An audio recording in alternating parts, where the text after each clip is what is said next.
Hello everybody, this is GregSolomon. Once again, this is my outdoor setting because I'm outside smoking a cigar. I smoke about 2 or 3 of these a week and don't smoke them in the house. So I'll be speaking to you from outside for this video clip. The subject of this video clip is honesty. Now I think honesty can be defined basically by the ethics that a person adheres to, or the lack of ethics that a person adheres to. Basically there are 2 standards of ethics that you can adhere to, whether you realize it or not. Each individual adheres to one of 2 standards of ethics. You either adhere to authoritarian ethics or you adhere to situational ethics. Authoritarian ethics basically mandates an authoritarian model for ethical behavior.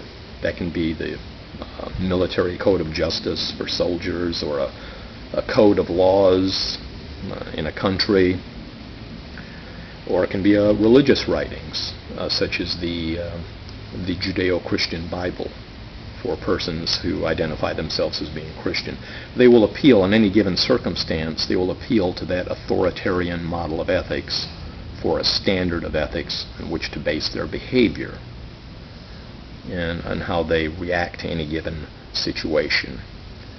Situational ethics is different in that situational ethics basically mandates that ethical behavior is dependent upon the situation, so that an individual will use his or her judgment to basically form a pattern of behavior for any individual circumstance that the person finds themselves in. So therefore, with authoritarian ethics, for instance, lying would be lying 100% of the time and would be wrong. In situational ethics, actually lying or stealing could actually be the ethical mode of behavior, depending upon the circumstances. I'll give you an example. When I was in college, I can remember taking a college class on ethics, and the instructor who subscribed to situational ethics told us this story in defense of situational ethics.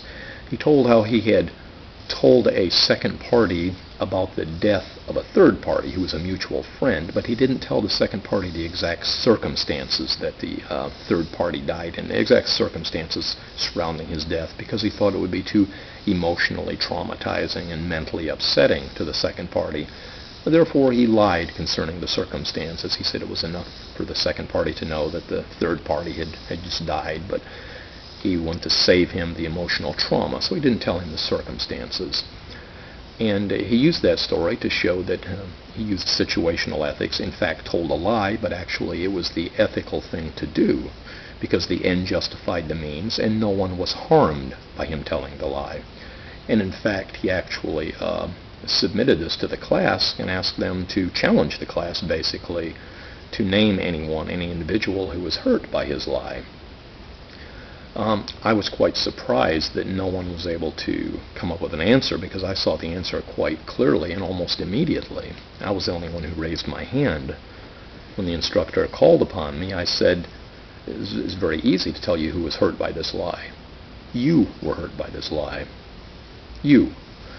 Because you see what telling a lie does, what unethical behavior does, in addition to whatever else it does, whatever ripples it has out in society, whatever it does to the other person, the main thing it does is chink away at your character. It chips away at your character.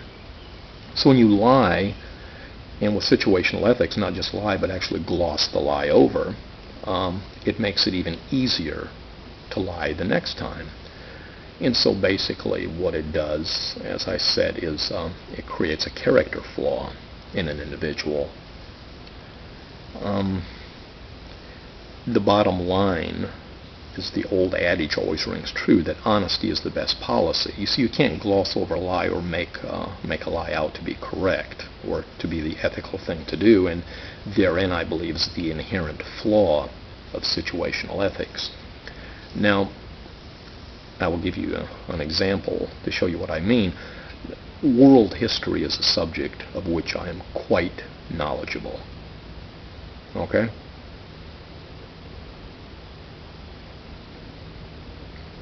And in world history, regardless of how far back you go, regardless of how ancient the society or how primitive the society or what part of the world the society was in, throughout history, I know of no society that held up stealing or lying as a virtue. Those are things that are just inherently known to be wrong and to be unethical.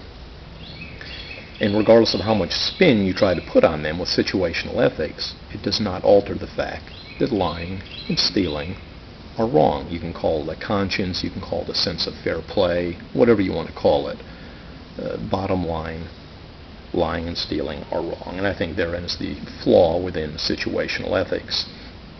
The same with authoritarian ethics. I don't think that you should tell the truth or not steal because of fear of some form of punishment or to gain some sort of pie in the sky by and by when you die. Basically, I'm have more of a middle of the road stance where I believe you should just do the right thing because it's the right thing to do.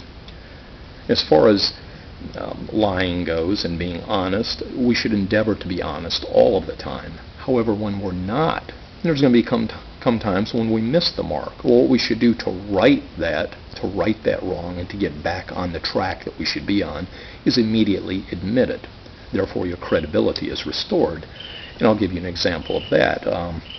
This business with Dan Rather and CBS News, when they got hold of these documents detailing certain things about George W. Bush's time in the National Guard, after a while it became very apparent that these documents were fraudulent.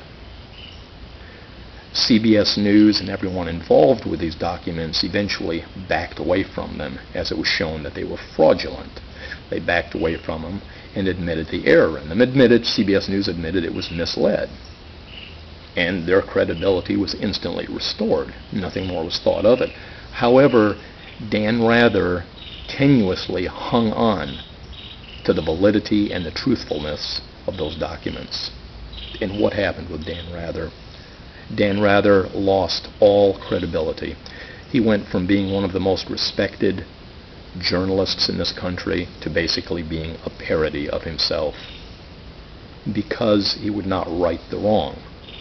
He would not admit the error and therefore regain credibility. Therefore, his credibility was lost. So as I said, essentially, honesty is always the best policy. Do the right thing simply because it's the right thing to do. And when you miss the mark, when you veer off the path, get yourself back on the path by admitting the error of your ways, coming clean, admitting it, and your credibility is instantly restored. And that is the best way to go through life in an honest fashion. Until next time, this is GregSolomon. Take care.